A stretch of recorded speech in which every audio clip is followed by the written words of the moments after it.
Jadi apa sih inovasi yang kita buat? Yang kita buat itu namanya D-Race. Nah, D-Race itu apa sih? Nah, D-Race itu adalah singkatan dari drug race. Nah, race ini adalah alur sebagai jalan di mana perjalanan obat itu dimulai. Tapi kira-kira inovasi ini buat siapa sih? Oke, selanjutnya ya.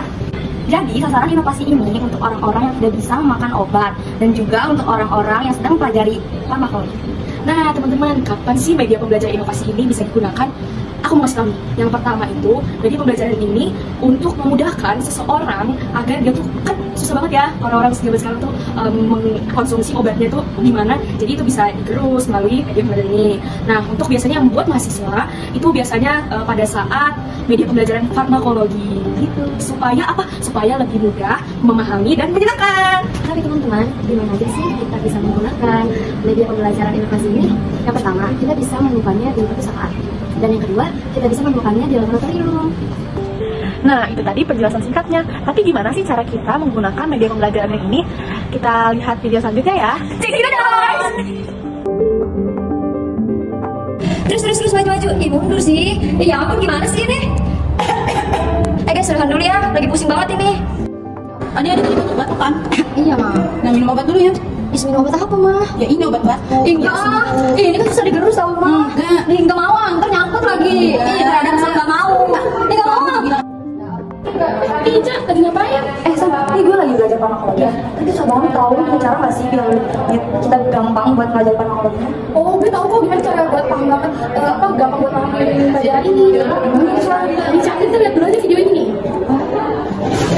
Halo everyone, di sini kami akan memperkenalkan suatu produk kami yang telah kami bikin oleh kelompok kami yang bernama D-Race. D-Race sendiri adalah suatu metode pembelajaran untuk mempermudah anak-anak mengenal obat dan meminum obat, dan juga untuk mempermudah kita untuk mempelajari farmakologi.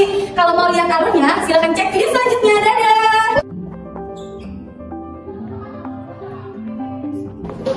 Nah, teman-teman pasti tahu ini apa? Iya, bener banget. Ini adalah gogo. Nah, di gogo ini kita bisa melihat identitas obat. Di sini ada tablet.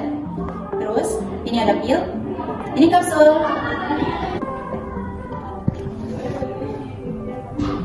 Oke teman-teman, nah selanjutnya di sini ada kategori obat. Nah, wah ada warna-warni yang lucu-lucu banget nih. Di sini ada warna hijau. Ini bukan warna-warni kayak pelangi, tapi ini namanya obat bebas. Kalau yang biru ini namanya bebas terbatas. Terus kalau ini yang kak bukan huruf kak, tapi ini obat keras. Nah kalau ini bukan bunga ya teman-teman, tapi ini obat psikotropika atau narkotik. Gitu teman-teman. Ayo sini lihat. Tuh, ini misalnya macam-macam obatnya ya. Lucu-lucu banget kan? Yang ketiga ada alat penggerus obat yang memudahkan anak kecil untuk meminum obat seperti kasus yang tadi teman-teman. Nah cara menggunakannya, yang pertama dia dibuka tutupnya, kemudian diletakkan obat, kemudian kita potong sampai bunyi cetek gitu. Kemudian setelah obatnya ini sudah terpotong, maka dimasukkan ke dalam alat penggerus obatnya yang dibawa. Nah kita masukkan, kemudian kita giring dengan kita putar si tutupnya ini sampai bunyi krek gitu. Kita tekan terus sampai dia halus menjadi obat puyer. Seperti ini teman-teman jadinya. Nah, sekarang kita sampai di tahap akhir, yaitu ada farmakokinetik. Apa sih farmakokinetik itu? Farmakokinetik itu adalah perjalanan obat di dalam tubuh kita, yang mana nanti obat itu akan melalui organ-organ dalam tubuh kita. Nah, kita lihat yang pertama ini ya. Di sini ada bandul ini untuk menunjukkan bagian mana sih organ pertama yang akan dimasuki oleh obat tersebut. Nah, yang akan dimasuki oleh obat tentunya dari mulut, karena farmakokinetik yang akan saya jelaskan ini adalah via oral atau via mulut gitu ya. Nah, untuk yang pertama ini obat akan masuk ke dalam mulut ya. Nah, setelah masuk ke dalam mulut, obat ini akan masuk ke dalam lambung. Nah, setelah di lambung, ia akan masuk ke saluran cerna, terutama di usus halus. Nah, di usus halus ini terdapat vena hepatika yang akan menyalurkan ke organ hati.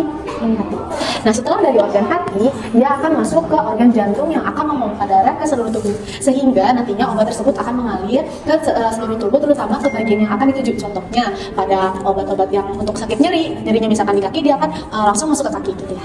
Nah, lalu setelah sudah sampai ke tujuannya, dia akan masuk ke ginjal di tahap akhir. Di tahap akhir ini seperti pada prosesnya di ginjal itu akan difiltrasi. Nah, setelah difiltrasi dan melalui prosesnya akan dikeluarkan melalui keluar tubuh dengan melalui urin dalam bentuk urin. Dan setelah itu sudah selesai perjalanan obat. Tahu kan yuk, apa itu jenis obat, ruangan obat, dan mekanisme obat. Iya, benar juga Mei. Aku jadi tahu nih materi dan juga memahami pembelajaran farmakologi lewat media pembelajaran yang tadi jelasin. Nah, jadi teman-teman semuanya udah tahu kan apa yang tadi udah kita jelasin? Terima kasih ya sudah menonton video kami. Dadah!